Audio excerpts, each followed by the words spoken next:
Hello, हाय. स्वागत आहे तुमचं ज्योती पवार या यूट्यूब चॅनलमध्ये. तर आपलं पारायणही झालेलं आहे आणि दत्त जयंतीही झालेली आहे. तर स्वामी समर्थ महाराजांना घेवड्याच्या शेंगाची भाजी आवडते. तर आता मी बनवत आहे. हे बघा, माझी अशी पद्धत आहे.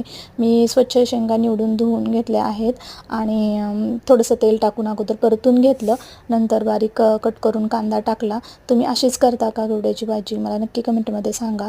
आणि कांदा लालसर परतून झाल्यानंतर तेच परतून घेतलेल्या शेंगा मी निवडलेल्या त्या टाकल्या आणि थोडंसं हळद, लाल तिखट आणि थोडंसं काळा मसाला तेही टाकलं मी आणि कोथिंबीरचं मीठ टाकलं आणि कोथिंबीरचं नाही, सॉरी, यावेळेस कोथिंबीरचं मीठ माझ्याकडे संपलं होतं. लसूण मीठ टाकलं आणि कोथिंबीर बारीक चिरून टाकली आणि मिक्स करून घेतलं छान आणि जाडसर असं कूट टाकलं शेंगदाण्याचं आणि छान परतून घेतलं. मी अजिबात पाण्याचा वापर केलेला नाही, बिलकुल पाणी टाकलं नाही. मी असंच परतून घेतलं आणि झाकून ठेवलं.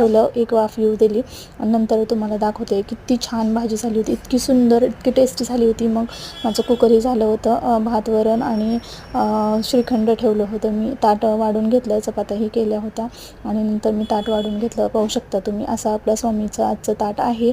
माझी पूजा झाली होती, नित्यसेवाही झाली होती, वाचून झालं आणि ताट ठेवलं, आरती झाली, माझी पूजाही झाली. व्हिडिओ आवडला तर लाईक, शेअर, सबस्क्राईब. भेटूयात नेक्स्ट व्हिडिओमध्ये.